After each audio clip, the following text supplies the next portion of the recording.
Batungbacal is one of the most influential businesswomen in the Philippines. She had gone through many challenges to stay on top, and she still managed to keep her values intact. So good morning, Karen. Welcome to Self-Made. Yeah. Yes. Good morning, Rebecca. Thank you for having me. Now tell us, Karen, when you were young, did you set up that goal at the young age? You already know what you want, or? No, not at all. So I was a very good student, but no, I thought I wanted to be a lawyer. But then at that time, my mother said not to be a lawyer. And during my generation, when your mother said something, you followed. So she said, I want you to go into science. She did show me that, guess what? The president of Coca-Cola, the chairman of Coca-Cola, of big companies like Johnson & Johnson, Procter & Gamble, these are chemical engineers. So I thought, okay, I know nothing what chemical engineering is, but let me take it, because I thought, well, if it's not a lawyer, maybe one day I'll be in one of these big companies. So that's how I became a chemical engineer, in school only. Are you considered a competitive person? Yes, up to now, very competitive. So I'm also the middle child. So I think when you're the middle child and one of three girls, so a sister and a sister, so you need to, the middle child doesn't get attention. So you have to fight for attention. So I'm competitive, but I'm also a nerd. So a nerd. Yeah, I'm a nerd. Okay, so I did like to study, and I still enjoy studying. But yes, very competitive. Anything I put my mind at, if I join a company or if I join an organization, I want that team and myself to be the best all the time. Yes. So, because through that and now, what was your biggest struggle in life? My biggest struggle in life is learning that you can't control everything. When you are young and you just have to do a number of things, responsible for a few things, then your life, you think that you're in control, but the older you get, life throws you many challenges, and you really have to learn how to roll with the punches. You really have to learn how to take the struggles that life gives you, that you can't chart your life and say, this is the only thing I'll do, because that's not life. So personally too, my first marriage also didn't work out, and so that was a life challenge, and that was very difficult when I was building my career, to also have your personal life not working out or crumbling, and I had 2 children at the time. So that, I would say, was one of my biggest personal challenges. Okay, so I guess my advice to people who are looking for a life partner: don't trust the whirlwind romance. So that was my situation. We were only dating for less than a month, and then we got married. So it was whirlwind. So I think you have to invest to get to know who you think you want to spend the rest of your life with. Don't just get to know your future spouse. Also, meet with their family, because your spouse is a product of the family. And if you see how they interact as a family, how their parents interact, you know that they will replicate it in your own relationship. Why you said that your current partner right now is the best partner? Oh, I'm very lucky to have my husband. So my husband faces life with so much courage. Every day when he wakes up, it's with a big smile on his face, even if there were problems the night before. So I take my inspiration from him, because for him, life is wonderful. Welcome the hardships, welcome the good things, because I obviously want everything to just be smooth and happy. So he's there to remind me of that, and also why I'm lucky, he has a good sense of humor. How about how you build your relationship with your children? Okay, so that was challenging. For working mothers, speak to your children. Let them know what you can do for them. Come up with those basic agreements so that they know what they can expect from you, those sacred covenants. So you tell them that, I'm not going to be around for this amount of time because I'm at work, but I will not miss your Parent Teachers Association meeting. I won't miss your sporting activity. So there are those agreements that the two of you make, the same sort of agreements that you make with your manager back at work.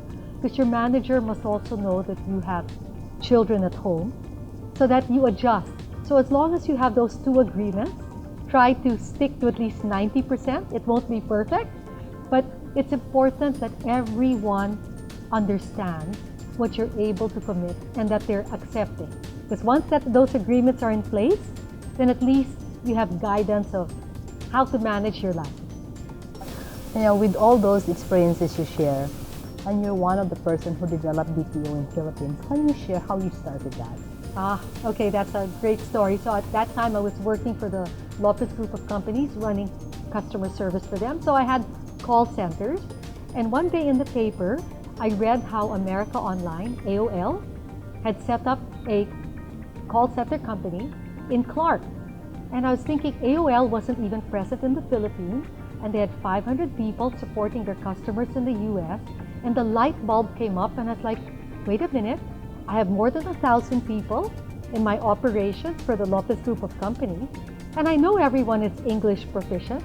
Well, why can't we serve the US as well? So that was the light bulb moment, and got me to start one of the first Philippine call center companies, and then the rest is history. Because one thing that I believe so passionately, Rebecca, the Filipino knowledge professional can do anything.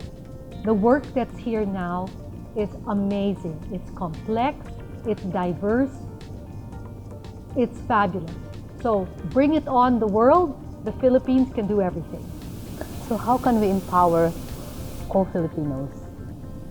How can we empower co-Filipinos? I think it's through education, giving them the right tools, also letting them know that there are opportunities, and giving them the opportunities, pathways to the opportunities. So I talked about community work. For the company that I'm working for now, QBE, our commitment is to education, because we want to give as many Filipinos the opportunity for sustainable livelihood, whether it's with our firm or with other companies, and that's through education, because education, as we know, Rebecca, is the key. What we should do to make Philippines first world? What to do, with the right government in place and the right commitment, we can really be there. We're almost there, Rebecca, right? We are one of the shining stars of Asia. But there are a few things we need to fix, but we have the greatest resource, 100 million intelligent, fantastic, brilliant, creative Filipinos. Okay, so my advice or my request to all Filipinos is to really look at how they can help give back. We all have gifts. We all have to find a way of also helping our government give back, because our government can't do it alone. The way forward for the Philippines, it has to be joint private sector as well as the government. So we all have to be involved. We all have to do our part in helping the Philippines regain its first world status. Thank you, Karen. Thank you, Yes. Rebecca.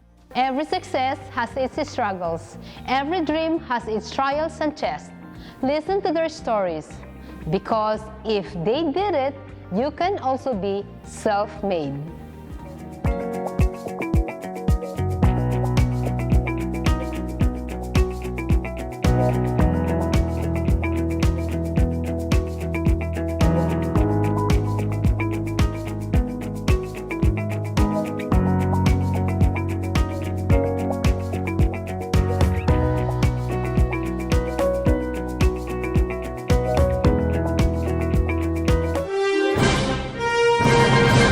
Meet the front-runners of the Philippines Business Processing Management on the Asia BPM Summit, presented by PLDT Alpha Enterprise, with a lead sponsorship by AIG, Aon, Aspen, JLL, Synchrony Global, and Wipro.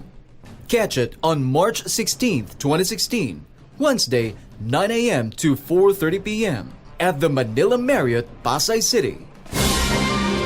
And from Manila, Asia's CEO goes to Cebu City the country's newest epicenter of growth, Asia CEO Forum Cebu, presented by PLDT Alpha Enterprise, with elite sponsorship by JLL, brings together the business elite of the country's fastest growing economy.